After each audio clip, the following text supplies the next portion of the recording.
Hey guys, welcome back to Gotta Be Geek, where we go through tutorials, dev tools, and host tech talks to help you be a better engineer or developer.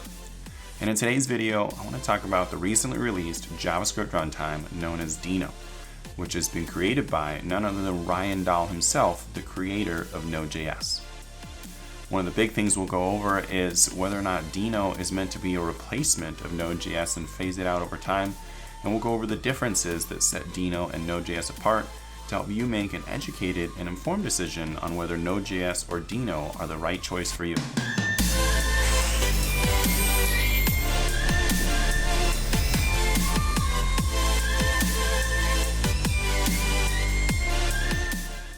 So we'll clear up the first question real easily in the simple answer to whether or not Deno is going to replace NodeJS, and that answer is no.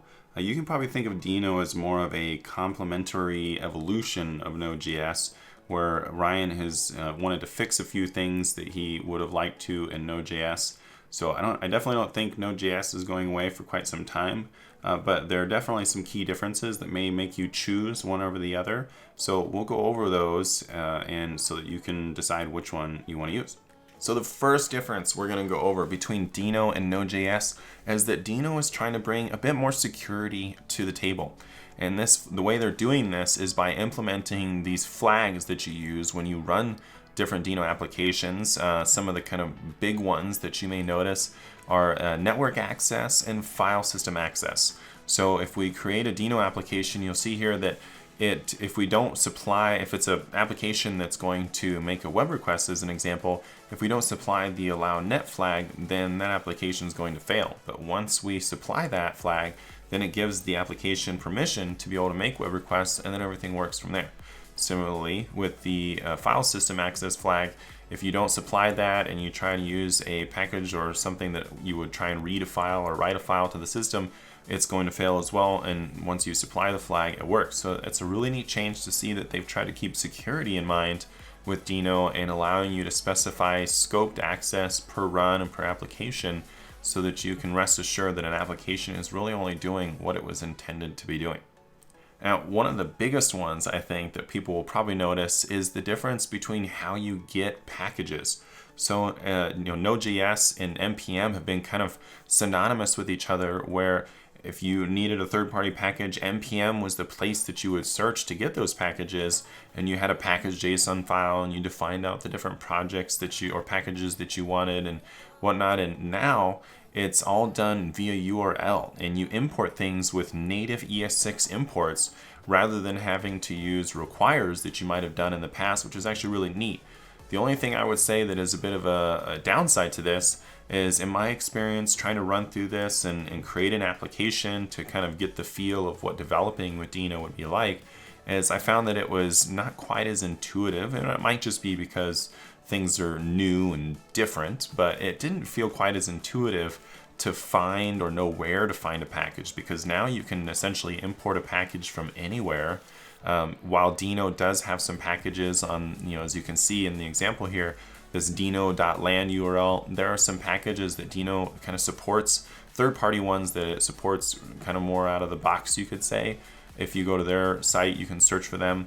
But searching for certain packages and finding ones that are ES6 exported modules it feels less intuitive and challenging. And so I did find that trying to get the right packages for what I wanted to do didn't feel as easy and simplistic as it was when it became NPM, because NPM just seemed a bit more centralized. So it's kind of a pro and a con, I think, and so it really depends on what you like. I think it's great that you can just pull in packages from virtually anywhere now, but I also think that it kind of makes that process a little bit more fragmented and unintuitive. One of the other differences that we'll go over that isn't really a lot of a pro or a con, but just more of an awareness thing, is that Node.js was created with C++, while Deno was created using the Rust language, which is kind of a newer, more recent language. I've tried to play with it a little bit myself, and I think it's pretty interesting to create. I've created very, very rudimentary projects with.